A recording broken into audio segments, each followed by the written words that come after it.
नमस्कार, आप देख रहे हैं न्यूज़ ऑन बिहार और इस वक्त हमारे साथ जो है मतलब बीजेपी के एक युवा कार्यकर्ता हैं जो शशि कुमार चौधरी जी हैं। आंध्रा ठाड़ी इनका घर है और प्रखंड से काफ़ी जो है इनका लगाव है और इनका देखते हैं कि मतलब काफ़ी सोशल मीडिया पर एक्टिव रहता है।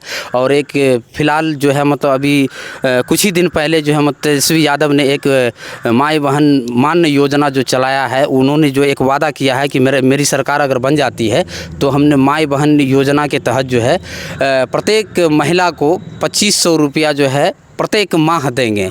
तो इसी पर हम आज शशि कुमार चौधरी जी से बात करने के लिए यहाँ खड़े हैं और इनसे जानेंगे कि यह योजना जो है कहाँ तक सही रहेगा और इस योजना में पैसा कहाँ से आएगी, क्योंकि तो बिहार सरकार के पास बताया जा रहा है कि इतना बजट नहीं है, तो यह इतना पैसा कहाँ से आएगा शशि जी और कैसे जो है मतलब किया जाएगा, बताइए। मैं आपके चैनल को धन्यवाद करता हूं जो आप मुझे इस टॉपिक पे बोलने का मौका दिए जी। मैं आपको एक चीज़ बताना चाहता हूं। मैं बहन मान्य योजना को अभी साइड कर दीजिए, इस पे अभी बात नहीं करना है, कुछ चलने के बाद इस पे हम लोग बात करेंगे। तेजस्वी यादव 2013 में भी सत्ता में वापस आए थे और 2022 में भी सत्ता में वापस आए। जब वो सत्ता में थे तो उन्हें माए बहन माने नहीं दिखा क्या?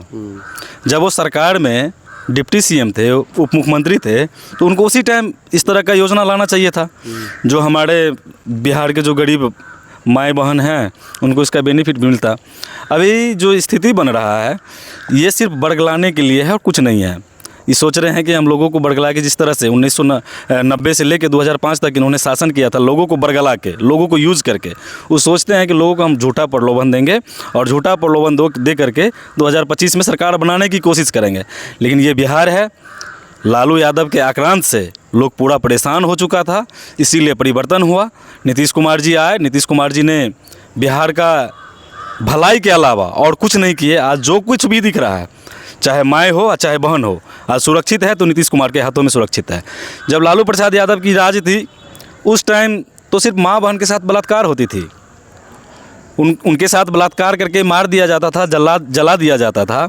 अगर इस तरह की बात तेजस्वी यादव कर रहे हैं तो ये बिल्कुल अनर्गल बातें हैं।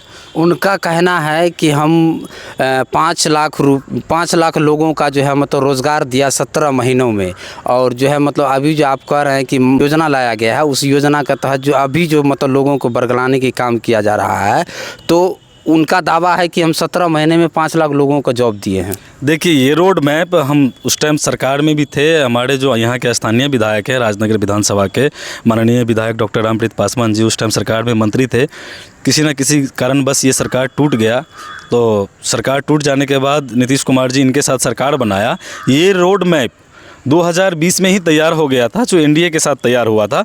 अगर इस चीज़ का 5 लाख रोज़गार का जो अगर किसी को क्रेडिट जाता है तो वो नीतीश कुमार को और भाजपा को जा रहा है।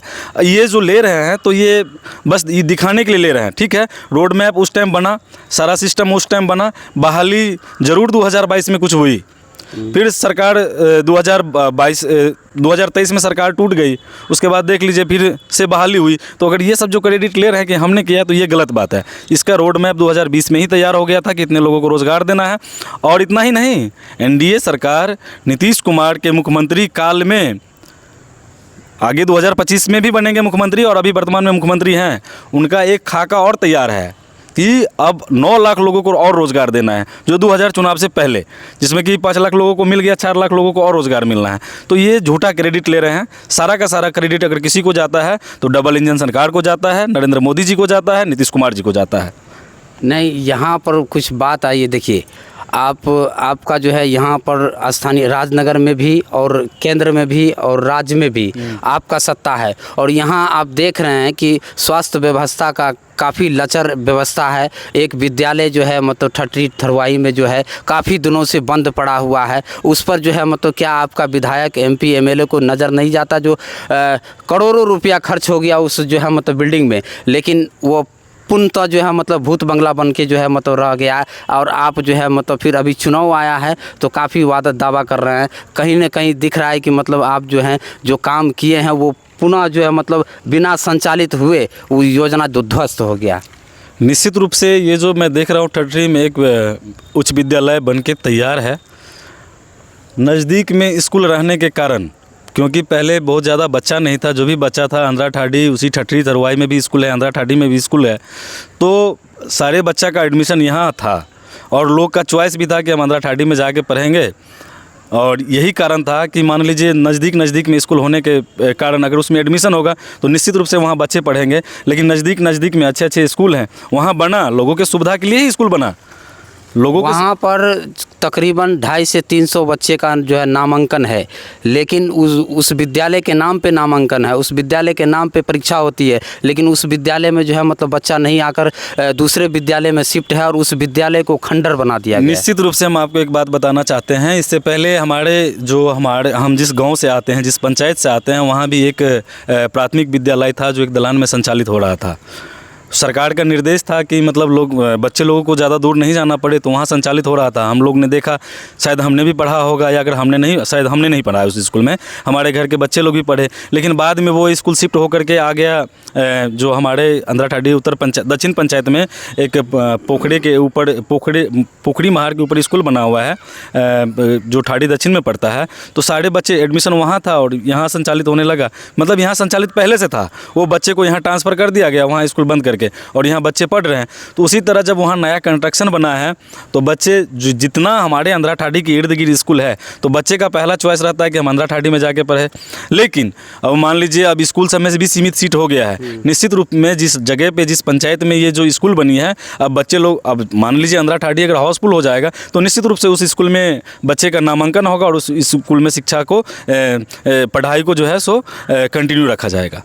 उसमें पहली बात है कि जब विद्यालय बनने से पहले जो योजना गई है, योजना बनाया गया है, तो कहीं न कहीं क्षेत्र का सर्वे करके ही जो है मतलब उस विद्यालय को बनाया गया है। तो फिर इस तरह की बात क्यों आ रही है? ये बात हमने आपको पहले बता दिया कि पहले दलान में, मंदिर में स्कूल संचालित होता था।